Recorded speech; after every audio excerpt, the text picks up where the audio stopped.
வணக்கம். உங்களோட வாழ்க்கையில உங்க கூடவே இருக்கிற எப்பேற்பட்ட உறவா இருந்தாலும் சரி, எவ்வளவு நெருக்கமான உறவுகளா இருந்தாலும் சரி, எவ்வளவு க்ளோஸ் ஃப்ரெண்ட்ஸா இருந்தாலும் சரிங்க, அவங்க கிட்ட உங்களுடைய பலவீனத்தை மட்டும் தயவு செஞ்சு சொல்லிடாதீங்க. அப்படி நீங்க சொல்லிட்டீங்கன்னு வச்சுக்கோங்களேன், உங்க மனசுல இருக்கிற எல்லா விஷயத்தையும் யாரோ ஒருத்தர்கிட்ட சொல்லிட்டா நம்ம மனசு ஆறுதலா இருக்கும் அப்படிங்கிறதுக்காக உங்ககிட்ட இருக்கக்கூடிய பலம் பலவீனம்னு அத்தனை விஷயத்தையும் நீங்க அவங்க கிட்ட ஷேர் பண்ணிடுவீங்க. கடைசியில அவங்க என்ன பண்ணுவாங்கன்னா, நேரம் வர வரைக்கும் காத்திருந்து சரியான நேரத்துல உங்களுடைய பலவீனத்தையே உங்களுக்கு எதிரா ஆயுதமா திருப்பிக்கிட்டு நிக்கக்கூடிய ஒரு சூழ்நிலை கண்டிப்பா வரும். முடிஞ்ச வரைக்கும் உங்களுடைய பலவீனத்தை யார்கிட்டயும் சொல்லாம இருக்கிறது தான் உங்களுடைய வாழ்க்கைக்கு நல்லது அப்படிங்கிறத தயவு செஞ்சு புரிஞ்சுக்கோங்க. கடைசியில எல்லாத்தையும் சொல்லிட்டு ஐயோ ஏன் சொன்னேன்னு தெரியலையே, சொல்லாமே இருந்திருக்கலாம், இப்ப ஒருத்தர்கிட்ட சொன்னது 10 பேருக்கு தெரிஞ்சு போச்சே அப்படின்னு நீங்களே வருத்தப்படக்கூடிய ஒரு சூழ்நிலைக்கு உங்களை தள்ளப்படாதீங்க. முடிஞ்ச வரைக்கும் யார்கிட்டையும் எந்த ரகசியங்களையும் ஷேர் பண்ணாம இருக்கிற வரைக்கும் உங்களுக்கு நல்லது அப்படிங்கிறத தெரிஞ்சுக்கோங்க. இங்க இறக்கப்படுறவன் ஏமாந்து வேணா போலாம், ஆனா யாருக்கும் என்னைக்கும் தாழ்ந்து போறதே கிடையாதுங்க. ஏமாத்துறவங்க வாழ்க்கையில ஜெயிக்கலாம், ஆனா அதனால அவன் கடைசி வரைக்கும் ஒன்னத்தையும் சாதிக்க போறதே கிடையாது அப்படிங்கறத ஞாபகம் வச்சுக்கோங்க. துரோகம் இருக்கு பாத்தீங்களா, இந்த துரோகம் மிருகங்கள் கிட்ட இருக்குதா இல்லையா அப்படின்னு எனக்கு தெரியாதுங்க. ஆனா மனுஷ உருவத்துல அலையக்கூடிய ஒரு சில மிருகங்கள் கிட்ட கண்டிப்பா இந்த துரோகம் அப்படிங்கிற ஒரு விஷயம் 100% இருக்குங்க. நம்ம கூடவே இருக்கிற எதிரிய கூட நம்புங்க, ஆனா துரோகிய ஒரு நாள் நம்பிடாதீங்க அப்படின்னு சொல்லுவாங்க பாத்தீங்களா. ஏன்னா எதிரி நம்மளோட கண்ணுக்கு தெரிஞ்சு அவன் நம்மள என்ன பண்ண போறான், எப்படி அட்டாக் பண்ண போறான் நமக்கு தெரியும். ஆனா துரோகி அப்படிங்கிறவன் நம்ம கூடவே இருந்து நமக்கு நல்லதைத்தான் செய்வான் அப்படின்னு நாம நினைச்ச ஒருத்தர் நமக்கு செய்வாங்க பாத்தீங்களா, அதுதாங்க நம்பிக்கை துரோகம். எதிரிய கூட மன்னிச்சிருங்க, ஆனா உங்களுடைய துரோகிய தயவு செஞ்சு ஒரு நாளும் மறந்துடாதீங்க, மன்னிச்சு விட்டுறாதீங்க. அதுக்காக அவங்கள பழி வாங்கணும் அப்படிங்கிற ஒரு எண்ணத்தெல்லாம் இறங்கிடாதீங்க. ஸோ அவங்கள பழி வாங்கணும் அப்படின்னா அப்பேற்பட்ட விஷயத்த காலத்துக்கிட்ட ஒப்படைச்சிருங்க. ஏன்னா காலத்தை விட ரொம்ப கொடூரமா பழி வாங்குறதுக்கு இந்த உலகத்துல யாராலையுமே முடியாது அப்படிங்கறத ஞாபகம் வச்சுக்கோங்க. இங்க நிம்மதியா தான் நான் வாழ்றேன் அப்படின்னு யாருமே ரொம்ப எளிதா சொல்றதே கிடையாதுங்க.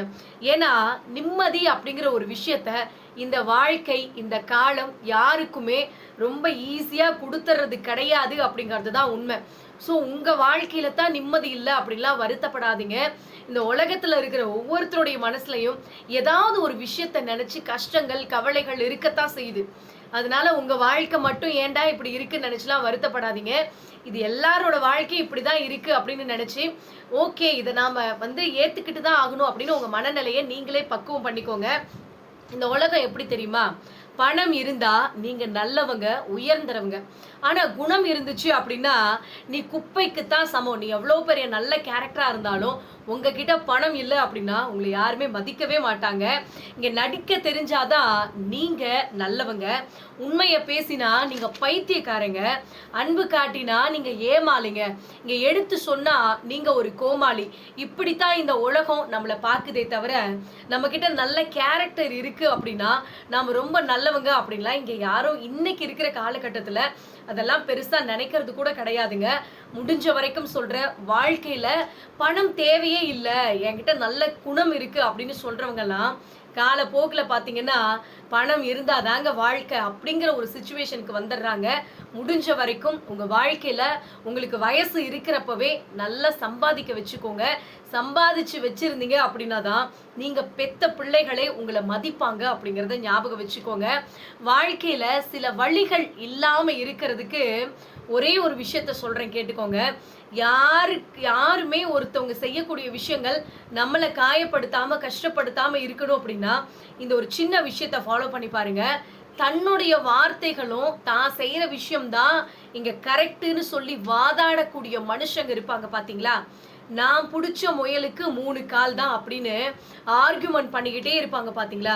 அவங்க கிட்ட நீங்க பேசாம அமைதியா வர்றதுதான் உங்களுக்கான நல்ல வாழ்க்கைக்கான ஒரு வழி. நீங்க நிம்மதியா இருக்கணும் அப்படின்னா அவங்க கிட்ட இருந்து தயவு செஞ்சு வாயை கொடுக்காம அமைதியா வர்றதுதான் உங்களுக்கு நல்லது அப்படிங்கறத தெரிஞ்சுக்கோங்க. கண்டிப்பா காலம் வரும்போது அவங்க நிச்சயமா உங்களை புரிஞ்சுக்குவாங்க. சோ அவங்க கிட்ட போய் பேசி எக்ஸ்பிளைன் பண்ணணும்னு நினைச்சீங்க அப்படின்னா அது வேண்டாத வேலைன்னு வச்சுக்கோங்களேன். நீங்க அவங்கள புரிய வைக்கணும் அப்படின்னு நீங்க பேசக்கூடிய ஒவ்வொரு வார்த்தைக்கும் அவங்க ஒரு கதை கட்ட ஆரம்பிப்பாங்க. ஸோ நீங்க பேசுறது எல்லாம் பொய்ன்னு தான் சொல்லுவாங்க. இல்லைன்னா நீங்க பேசுறது அவங்க காது கொடுத்து கூட கேட்க மாட்டாங்க. ஸோ அதனால என்ன சொல்றேன்னா, முடிஞ்ச வரைக்கும் எதை சொன்னாலும் வாதாடக்கூடிய மனுஷங்க கிட்ட அமைதியா வர்றதுதான் நம்மளுக்கு நல்லதுங்க. யாருமே உங்களுடைய கண்ணீரை பார்க்கவே மாட்டாங்க. யாருமே உங்களுடைய கவலைகளையும் பார்க்க மாட்டாங்க. யாருமே உங்களோட வலிகளை பார்க்க மாட்டாங்க. ஆனா எல்லாருமே நீங்க சின்னதா ஒரு தப்பு பண்ணிருப்பீங்க. அந்த தப்பை மட்டும் தூக்கி வச்சு உங்களை எந்த அளவுக்கு வச்சு செய்ய முடியுமோ அந்த அளவுக்கு உங்களை வார்த்தைகளால அவங்களுடைய செயல்களால உங்களை காயப்படுத்திக்கிட்டே தான் இருப்பாங்க. ஸோ ஒரு விஷயத்தை ஞாபகம் வச்சுக்கோங்க, அடுத்தவங்க சொல்லக்கூடிய அந்த வார்த்தைகளையும் விமர்சனங்களையும் தயவு செஞ்சு அந்த வார்த்தைகளுக்கு ஒரு நாளும் செவி சாய்க்காதீங்க. அது உங்களோட வாழ்க்கையில இன்னும் உங்களை காயப்படுத்தும், கஷ்டப்படுத்தும். நீ எப்படியோ பேசி தொலை, உன் வாய் நீ பேசுற. இன்னும் சொல்ல போனா நீ பேசக்கூடிய அத்தனை வார்த்தைகளும் தான் உன்னுடைய தரத்தை தீர்மானிக்குது அப்படிங்கிறத ஞாபகம் வச்சுக்கோங்க. அடுத்தவங்க உங்களை ரொம்ப தரக்குறைவா பேசுறாங்க, எனக்கு ரொம்ப கஷ்டமா இருக்கு, எப்படி அவங்க கிட்ட பதில் பேசாம நான் வர்றது அப்படின்னு உங்க மனசுல ஒரு எண்ணம் இருந்துச்சு அப்படின்னா இந்த ஒரு விஷயத்த ஞாபகம் வச்சுக்கோங்க. இங்க சூரியனை பார்த்து நாய் கொலைச்சா நாய்க்கு கேடா சூரியனுக்கு கேடான்னு சொல்லுவாங்க. அதே மாதிரிதான் நீங்க சூரியன். உங்களை பார்த்து லொல்லுன்னு நாய் கொலைக்கிற மாதிரி நினைச்சுக்கிட்டு உன் தரம் அவ்வளவுதான். நீ பேசுற, என்னை பத்தி ரொம்ப கேவலமா பேசுற அப்படின்னா உன் தரம் இப்படிதான் இருக்கும், நீ இந்த மாதிரியான வார்த்தைகள் தான் பேசுவ அப்படின்னு அமைதியா உங்க மனசுல அப்படியே ஸ்ட்ராங் பண்ணிட்டு வந்துட்டீங்கன்னு வச்சுக்கோங்களேன். கண்டிப்பா சொல்றேன், உங்களோட வாழ்க்கையில நீங்க மிகப்பெரிய இடத்துக்கு போயிடுவீங்க. ஏன் இதை நான் சொல்றேன்னு கேட்டீங்கன்னா, இங்க நிறைய பேர் என்ன பண்றாங்கன்னா, அடுத்தவங்க சொல்லக்கூடிய சின்ன சின்ன வார்த்தைகளை மனசுல போட்டு குழப்பிக்கிட்டு என்னை இப்படி சொல்லிட்டாங்க, என்னால இதை ஏத்துக்கவே முடியல, மனசு ரொம்ப கஷ்டமா இருக்கு அப்படின்னு அடுத்தவங்க சொன்ன வார்த்தைகளை நினைச்சு பாதி வாழ்க்கை போயிடுங்க. தான் வாழ்க்கையில தான் எப்படி முன்னேறது அப்படிங்கிற ஒரு விஷயத்தையே விட்டுருவாங்க. அவங்க சொன்னது எனக்கு மனசு வலிச்சுக்கிட்டே இருக்கு, இதுக்கு என்ன பண்றது அப்படின்னு அதை பத்தியே யோசிச்சுக்கிட்டு இருந்தீங்க அப்படின்னா கடைசி வரைக்கும் நீங்க யோசிச்சுக்கிட்டே உட்கார்ந்துருக்க வேண்டியதுதான். அடுத்தவங்க நீங்க மனசு கஷ்டப்பட்டு அடுத்த எந்த ஸ்டெப்புமே வைக்க கூடாதுங்கிறதுக்காக தான் உங்களை வார்த்தைகளால காயப்படுத்துறாங்க. அப்படி இருக்கும்போது நீங்க அதை பத்தியே நினைச்சுக்கிட்டு இருந்தீங்கன்னு வச்சுக்கோங்களேன், அவங்க நினைச்சதை நீங்க நிறைவேற்றுறீங்க அப்படின்னு தான் அர்த்தம். ஸோ முடிஞ்ச வரைக்கும் சொல்றேங்க, அடுத்தவங்க என்னமோ பேசிட்டு போறாங்க, உன் தரம் இவ்வளவுதான், உன்னுடைய தராதரம் இவ்வளவுதான் அப்படின்னு சொல்லிட்டு விட்டுட்டு உங்க வாழ்க்கைய சிறப்பா வாழணும் அப்படிங்கிற எண்ணத்தை மட்டும் உங்க மனசுல வச்சுக்கோங்க. சில மனுஷங்களும் வாழை மரமும் ஒண்ணு தாங்க. தேவைப்படுற வரைக்கும் வச்சு கொண்டாடுவாங்க, நல்லா யூஸ் பண்ணிக்குவாங்க. ஆனா தேவை முடிஞ்சுது அப்படின்னா வெட்டி தெருவுல வீசிடுவாங்க. இதுதான் இன்னைக்கு இருக்கிற உலகம். இங்க வாழை மரத்தை எந்த அளவுக்கு யூஸ் பண்றாங்களோ அதே மாதிரிதான் ஒரு சில மனுஷங்களையும் யூஸ் பண்றாங்க. தேவை முடிஞ்சு போச்சு அப்படின்னா தெருவுல வீசிட்டு போய்கிட்டே இருப்பாங்க. முடிஞ்ச வரைக்கும் சொல்றேங்க, உங்க வாழ்க்கையில உங்களுக்கான மதிப்ப மரியாதைய நீங்களே உருவாக்குங்க. அடுத்தவங்க உங்களுக்கு மரியாதை கொடுப்பாங்க அப்படின்லாம் எதிர்பார்க்காதீங்க. மரியாதை தன்னால கொடுக்கிற அளவுக்கு உங்க வாழ்க்கைய நீங்க உயர்த்துங்க. அடுத்தவங்க மரியாதை மதிப்பு கொடுக்கணும் அப்படின்லாம் வெயிட் பண்ணிட்டு இருக்காதீங்க. உங்க வாழ்க்கைய சிறப்பா நீங்க ஒவ்வொரு ஸ்டெப்பா முன்னேறிட்டு போய்கிட்டே இருக்கீங்க அப்படின்னா உங்களுக்கான மரியாதை தன்னால கிடைக்கும். மரியாதை கிடைக்கும் அப்படின்னு உட்கார்ந்துகிட்டே இருந்தீங்க அப்படின்னா கண்டிப்பா அந்த இடத்துல நீங்க உதாசீனப்படுத்தப்படுவீங்க அப்படிங்கறத ஞாபகம் வச்சுக்கோங்க. எவ்வளவு நெருங்கின சொந்தமா இருந்தாலும் சரிங்க, நான் ஃபர்ஸ்ட் சொன்ன விஷயம் தான், எப்பேற்பட்ட சொந்தமா இருந்தாலும் சரி, உங்களுக்கு பிடிச்ச பர்சனா இருந்தாலும் சரி, உங்களுடைய நெகட்டிவ் என்ன, உங்களுடைய பலவீனம் என்ன அப்படிங்கறத ஷேர் பண்ணவே பண்ணாதீங்க. கடைசியில அது உங்களுக்கே மிகப்பெரிய பிரச்சனையா வர்றதுக்கு வாய்ப்பு இருக்கு. நமக்கு துரோகம் பண்றாங்க பாத்தீங்களா, அவங்களை எப்படியாவது நான் பழி வாங்கியே தீரணும், அவனையெல்லாம் சும்மாவே விடக்கூடாது, அவன் எப்படி புரிஞ்சுக்குவான், எனக்கு அவன் கஷ்டப்படுத்திட்டான் அப்படிங்கிறத அவனுக்கு ஏதாவது ஒரு வழி கொடுத்தே தீரணும் அப்படின்னு உங்க மனசுல ஒரு எண்ணம் இருந்துச்சு அப்படின்னா இந்த ஒரு விஷயத்த மட்டும் ஞாபகம் வச்சுக்கோங்க, அவங்களை எல்லாம் நீங்க பழி வாங்கவே தேவையில்லை. அமைதியா விட்டுருங்க. ஒரு மரத்துல அழுகி போன பழம் இருக்கு அப்படின்னா அது தன்னால கீழே உளுந்து போயிடும். ஸோ அதே மாதிரிதான் உங்களுக்கு துரோகம் பண்ண, கஷ்டம் கொடுத்த, உங்களுக்கு இடையூறு கொடுத்த மனுஷங்க அத்தனை பேரும் தன்னால விழுந்துருவாங்க, உதிர்ந்துருவாங்க அப்படிங்கிறது தான் உண்மை உங்களுடைய வாழ்க்கையில இருந்து. அதனால அதுக்காக நீங்க வருத்தப்படாதீங்க. முடிஞ்சா அவங்க முன்னால சிறப்பா வாழ்ந்து காட்டுங்க. அதுதான் உங்களுடைய மிகப்பெரிய வெற்றி. எங்க உங்களுக்கு மதிப்பு இல்லையோ அந்த இடத்துல உங்களுக்கு அன்பும் பாசமும் அக்கறையும் இருக்காது அப்படிங்கறத தெரிஞ்சுக்கோங்க. நீங்க என்னதான் ஓடி ஓடி உதவி பண்ணீங்க அப்படின்னாலும் நீங்க உதவி பண்ற வரைக்கும் உங்களுக்கு மதிப்பு இருக்குங்க. உங்களை சுத்தி இருக்கிற அத்தனை பேருக்கும் ஏதாவது ஒரு விஷயத்துல நீங்க உதவி பண்ணிக்கிட்டே இருக்கீங்க அப்படின்னா உங்களை தாங்குன்னு தாங்குவாங்க. உங்களை உள்ளங்கையில வச்சு தாங்கி உங்களை மதிப்பு மரியாதையும் அப்படி கொடுப்பாங்க. ஒரே ஒரு தடவை இல்ல இந்த தடவை என்கிட்ட ஒண்ணுமே இல்லை அப்படின்னு நீங்க உதவி செய்யாம மறுத்து பாருங்களேன். அத்தனை பேரும் உங்களை என்ன பண்ணுவாங்கன்னா வெறுக்க ஆரம்பிச்சிருவாங்க. அதுவும் அடியோட வெறுக்க ஆரம்பிச்சிருவாங்க. உங்ககிட்ட பேசுறதுனால அவங்களுக்கு எந்த யூஸ்மே கிடையாது அப்படிங்கிறத அவங்க தெரிஞ்சுக்கிட்டாங்கன்னு வச்சுக்கோங்களேன். இட் மீன்ஸ் உங்களால அவங்களுக்கு எந்த பயனும் இல்லை அப்படிங்கிறத அவங்க உணர ஆரம்பிச்சுட்டாங்க அப்படின்னா உங்ககிட்ட பேசுறதையும் அவங்க நிறுத்திக்குவாங்க. இது எல்லாருமே நம்ம சொல்ல முடியாதுங்க.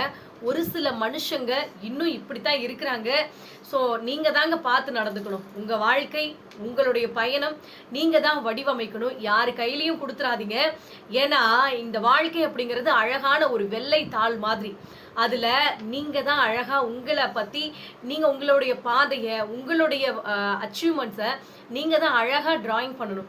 அடுத்தவங்க கையில கொடுத்துட்டீங்கன்னு வச்சுக்கோங்களேன், அவங்க எப்படி வேணாலும் கிறுக்கிடுவாங்க. ஏன்னா இது அவங்க வாழ்க்கை கிடையாது இல்லையா, இது உங்களுடைய வாழ்க்கை. அவன் வாழ்க்கை எப்படி போனா எனக்கு என்ன அப்படின்னு தான் இங்க நிறைய பேரோட மைண்ட் செட் இருக்கு. முடிஞ்ச வரைக்கும் உங்க வாழ்க்கைய நீங்களே டிசைன் பண்ணுங்க. நாளைக்கு ஏதாவது பிரச்சனை அப்படின்னு வந்தா நீங்க தான் நின்று அந்த பிரச்சனையை ஹேண்டில் பண்ணணும். அடுத்தவங்க உங்களுக்காக நிக்க மாட்டாங்க. அடுத்தவங்க உங்களுடைய வாழ்க்கையை வாழ மாட்டாங்க. இன்னும் சொல்ல போனா யாரு உங்ககிட்ட நான் இருக்கேன் நீ இதை பண்ணு அப்படின்னு சொன்னாங்களோ அவங்களே நாளைக்கு என்ன சொல்லுவாங்கன்னா, இதெல்லாம் உனக்கு தேவையா, நான் அப்பவே சொன்னேன் இதை நீ செய்யாத அப்படின்னு உங்களைவே டாமினேட் பண்ண ஆரம்பிச்சிருவாங்க. முடிஞ்ச வரைக்கும் நீங்க என்ன செஞ்சாலும் அதை நீங்களே யோசிங்க. இதை செஞ்சா சரியா இருக்குமா தப்பா இருக்குமா அப்படின்னு சொல்லி ஒரு தடவைக்கு 100 தடவை யோசிங்க. செஞ்சதுக்கு அப்புறம் அந்த விஷயத்த பர்ஃபெக்டா முடிக்கிறதுக்கு முயற்சி பண்ணுங்க. யாருக்கிட்டையும் முடிஞ்ச வரைக்கும் உதவி கேட்காதீங்க. நீங்க எந்த இடத்துல உதவி கேட்குறீங்களோ அவங்க உங்களுக்காக ஒரு சின்ன உதவி பண்ணா கூட அதை பெருசா சொல்லிக்குவாங்க. ஸோ என்னமா அவங்க தான் உங்களோட வாழ்க்கையில எல்லாத்தையும் செஞ்சு கொடுத்த மாதிரி சொல்லி காமிச்சிட்டே இருப்பாங்க. முடிஞ்ச வரைக்கும் யாருக்கிட்டையும் எதையும் எதிர்பார்க்காம சொந்த காலில் நின்று பாருங்க. கொஞ்சம் கொஞ்சமா முன்னேறினா கூட பரவாயில்ல, அது உங்களுடைய வெற்றியா இருக்கும். ஒரே அடியா முன்னேறிடலாம், அடுத்தவங்க உதவி பண்ணா போதும் அப்படின்னு நீங்க எதிர்பார்த்தீங்க அப்படின்னா அது உங்களுடைய வெற்றியே கிடையாது. அது அடுத்தவங்க கொடுத்து உதவி பண்றாங்க, மறுபடியும் புடுங்கிக்கிட்டாங்கன்னு வச்சுக்கோங்களேன், நீங்க இருந்த இடத்துல இருந்து டம்முன்னு கீழே உழுவீங்க.